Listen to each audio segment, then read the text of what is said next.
Olá, pessoal, sejam bem-vindos ao nosso ambiente virtual de aprendizagem. Eu sou a professora Luciana Lobato e eu estou aqui para a gente falar um pouquinho das nossas unidades de aprendizagem de 1 a 4, tá? Eu vou estar compartilhando a minha tela com vocês, mas assim, antes de mais nada, eu quero dizer para vocês que essa gravação, esse vídeo, ele não substitui todo o material que está disponível para você estudar.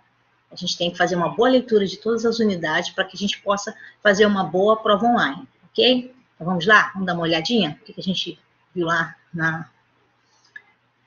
essa é a nossa disciplina de educação de jovens e adultos.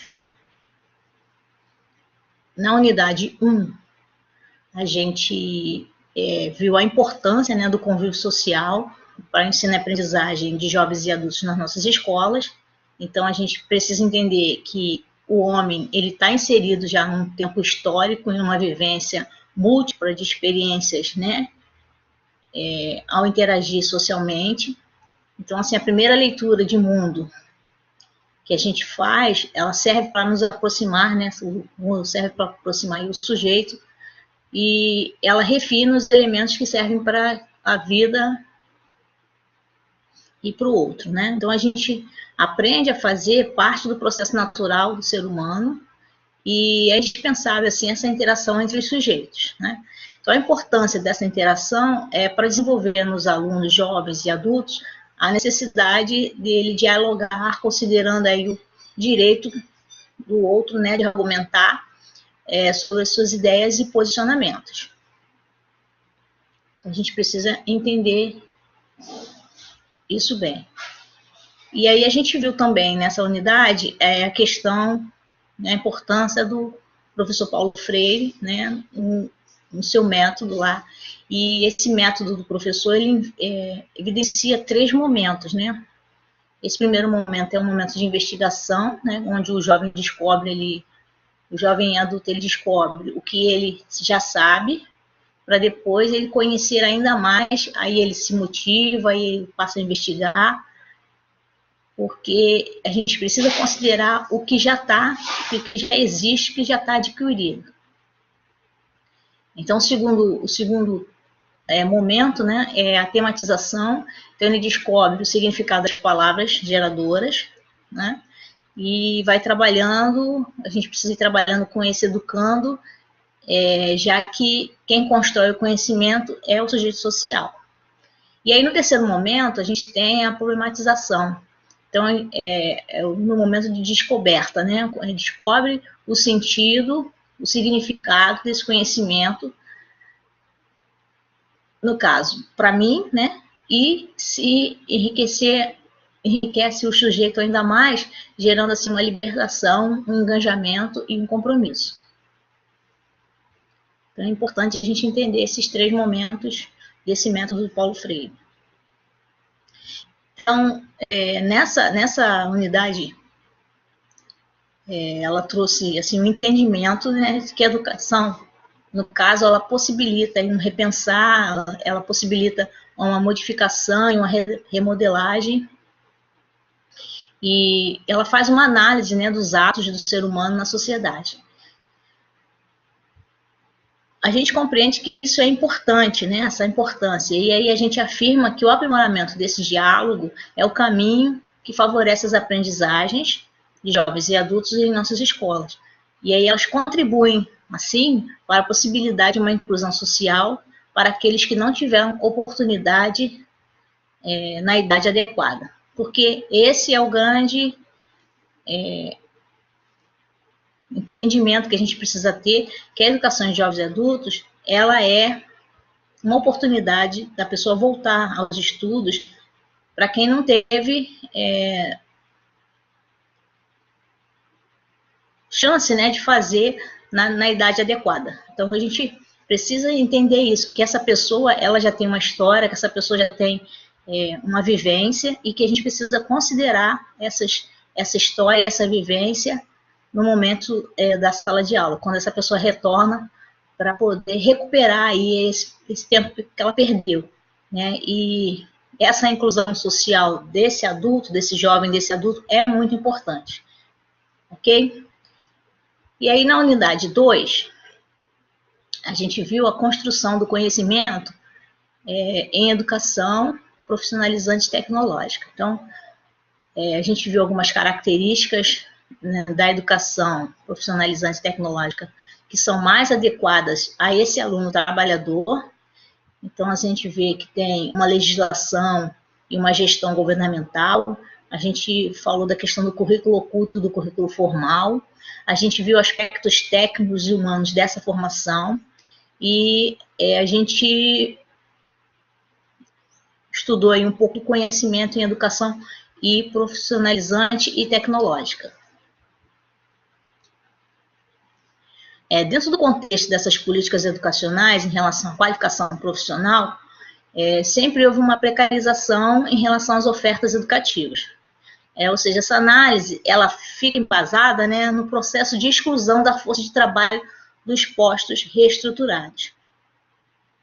Para a gente incluir essas políticas de forma mais produtiva em outras áreas, né? Então, do lado da educação, a gente tem que buscar a inclusão nas diversas modalidades de educação para aqueles que necessitam do trabalho para sobreviver.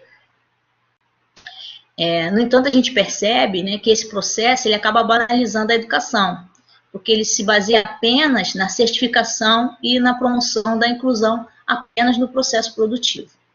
Nesse sentido, a gente pode considerar que a relação no mercado de trabalho ela acaba provocando um processo de exclusão, ao mesmo tempo que inclui em esferas específicas a cadeia produtiva, garantindo assim referenciais que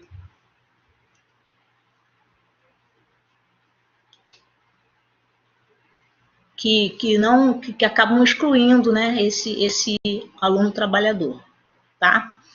Então, isso foi a nossa unidade 2. Ela fala somente desse contexto político, né, da questão dessa exclusão aí desse aluno que está voltando ao mercado que está no mercado de trabalho, mas está voltando para a escola, né, voltando a estudar. Já na unidade 3, a gente falou um pouco de métodos e os processos de alfabetização de jovens e adultos. A gente precisa entender que o homem ele interage com outros indivíduos, e por isso ele já é um ser social. Então, ele está inserido já numa cultura.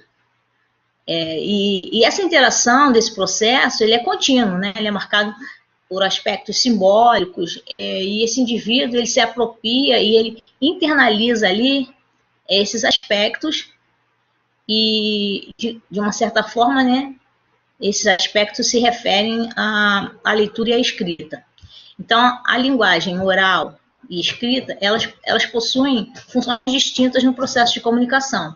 Então, a gente precisa entender que eles são instrumentos mediadores da atuação do indivíduo na sociedade. O autor Durante, ele diz que a interação com o contexto social é um dos fatores determinantes para que o processo de aprendizagem de aprendizagem e desenvolvimento e letramento, tá?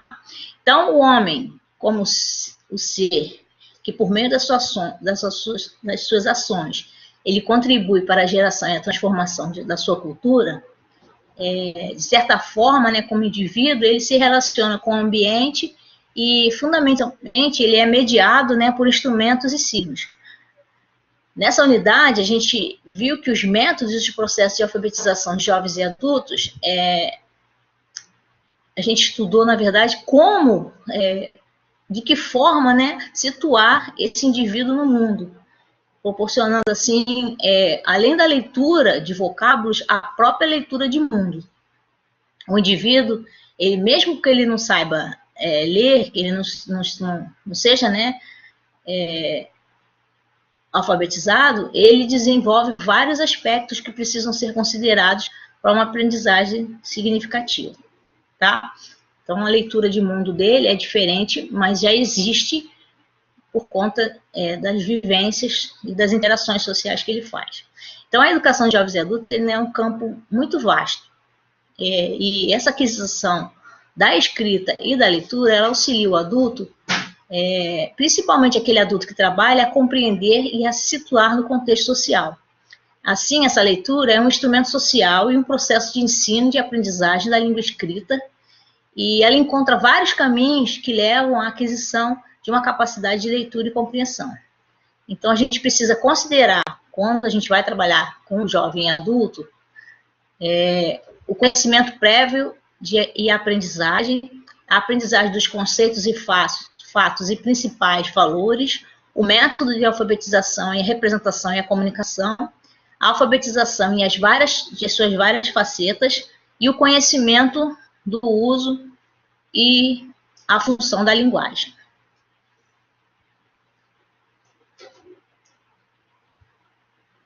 Então, assim, é importante a gente considerar que os adultos, mesmo que não tenham frequentado a escola normal, eles possuem esses conhecimentos prévios que devem ser o ponto de partida da aprendizagem deles. Os métodos e processos sendo estruturados a partir do entendimento de que os verdadeiros desenvolvimentos se dá na interação.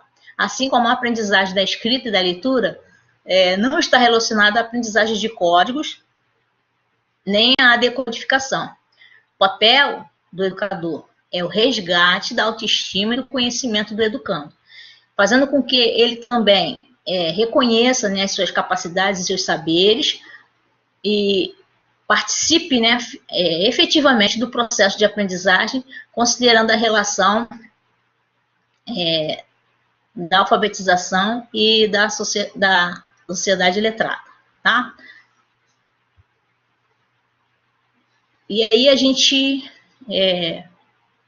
ainda na unidade 3, a gente viu Paulo Freire, né? Paulo Freire foi um revolucionário na questão da alfabetização no nosso país. Ele valoriza a palavra do cotidiano, ele afirmava que o professor devia dialogar, né, com o aluno e valorizar as suas experiências do cotidiano, tanto dos alunos jovens quanto dos alunos adultos, né? Então, o método de Paulo Freire é uma teoria do conhecimento baseada em uma visão de mundo do ser humano. Esse para a gente que o processo se dá em 3 momentos, quanto dos adultos, né? Que a gente já viu anteriormente lá, que é a investigação, onde o jovem descobre, né, o jovem adulto descobre o que ele sabe para reconhecer e conhecer ainda mais, pois já existe algo decorrente das suas experiências, a gente precisa entender isso. O segundo momento é a tematização, que consiste na descoberta do significado das palavras geradas, né? Ele trabalha ali com o aluno, pois quem constrói o conhecimento é o sujeito, e ele, na verdade, ao construir esse conhecimento, ele se constrói. E na problematização, que na verdade, a descoberta do sentido, né? E esse significado desse conhecimento para o sujeito, qual é a representação desse significado para o sujeito. E aí, na unidade 4, a gente viu os princípios da educação de jovens e adultos. Então, aí a gente usa o termo, né, que é a andragogia, que é, no caso, a teoria que estuda a aprendizagem de jovens e adultos. Essa andragogia, ela surge da necessidade de uma teoria específica voltada para o adulto e para o estudo de como essa aprendizagem se dá nessa faixa etária, né, para o adulto, de forma específica. Então, diferente das crianças, o adulto ele precisa de diferentes estímulos e ele participa ativamente e define assim, os percursos e as estratégias educacionais que irão conduzi-lo ao saber, né, que irão fazer com que ele aprenda. Então, a gente precisa conhecer esses princípios, né, da andragogia e, de uma certa forma, compreender também a forma como os adultos aprendem e interagem com o processo de ensino-aprendizagem. Essa compreensão ela é extremamente relevante para que o professor possa criar estratégias de aprendizagem condizentes com esses princípios que, né, de forma que possa estimular e facilitar a aprendizagem desse adulto. E aí a gente vê alguns princípios da andragogia, onde a gente percebe que o aluno ele participa do planejamento e do conteúdo, e assim há uma conscientização, né, desse saber, dessa busca por saber. A gente procura atender as motivações internas desse aluno, a gente tem que ter essa preocupação. A gente tem que ter um aprendizado mais prático, né? Os conteúdos, eles precisam atender os interesses imediatos ali daquele aluno. O aluno, a gente percebe que ele é mais autônomo e mais autodirigido, então ele tem controle daquilo que ele quer aprender e como ele quer aprender. E as experiências com base no aprendizado do aluno. A gente precisa respeitar essas experiências, aceitá-las e desenvolver estratégias a partir dessas experiências. Então, a andragogia, ela é a parte prática, né, da educação ali, ela parte, né, dessa prática educativa adaptada às especificidades e necessidades dos adultos, exclusivamente, ok? A gente precisa conhecer bem esses princípios para trabalhar com o jovem e o adulto. E aí a gente vê ainda dentro dessa unidade que atualmente há uma tendência de se colocar o aluno no centro do processo de aprendizagem, que isso acaba favorecendo aí o EJA, né? Essa tendência ela deve ser considerada mais que um processo de ação, assim ela deve ser levada em conta alguns fatores importantes para que esse processo ocorra e para que esse modelo andragógico seja adotado. E é importante também que a gente, que fique, né, evidente, né, que os significados e as implicações sobre a experiência do indivíduo, sobre a sua capacidade de refletir e esse autoexame, né, de si mesmo e da cultura, que o aluno ele precisa aprender o domínio das atividades, das habilidades de aprender, ele precisa descobrir, ele precisa saber o que, como, onde, porquê dos acontecimentos e da sua aplicabilidade, além de ter uma competência de aprender pela experiência. Então, a gente precisa levar tudo isso em consideração para que essa aprendizagem ocorra no EJA, né? Então, essa reflexão toda é necessária para que a gente possa, assim, construir uma proposta de aprendizagem significativa. E esse conceito de andragogia, o ambiente de aprendizagem, ele dentro desse conceito, né, o ambiente de aprendizagem, ele é cheio, né, de virtudes, de cooperação e de respeito mútuo. Ele acaba propiciando ali um ambiente rico de diálogo, de argumentação. Então, assim, a troca de experiências entre os docentes e alunos, eles acabam desenvolvendo assim, um sentido muito grande de coletividade e eles entendem, né, a importância mental de estarem ali, né, equilibrados e trabalhando em conjunto. Então, é importante que a gente entenda esse conceito de andragogia para que a gente possa trabalhar da melhor forma possível e desenvolver nesse jovem, nesse adulto, essa motivação pelo conhecimento, pela aprendizagem, que é fundamental, né? Então, essas foram assim, os principais pontos que a gente percebeu nas nossas unidades. Faça uma boa leitura, né? Aí eu trago algumas dicas aí para a gente realizar a prova online. Façam uma boa leitura de todo o conteúdo, assista os vídeos propostos, leiam os materiais que estão disponíveis lá, faça os exercícios. Antes de você iniciar a sua prova, você separa esse material para consulta, né, para uma consulta rápida, no caso de que você tenha alguma dúvida. Escolha ali um horário e um local tranquilo para você realizar a sua prova, tá? E, no mais, assim, eu desejo boa sorte a vocês, que vocês tenham bons estudos nesses próximos dias aí, aproveita o final de semana para dar uma lida no material, e eu deixo aí um abraço para vocês, e até um próximo momento. Aguardo vocês. Um abraço, tchau, tchau.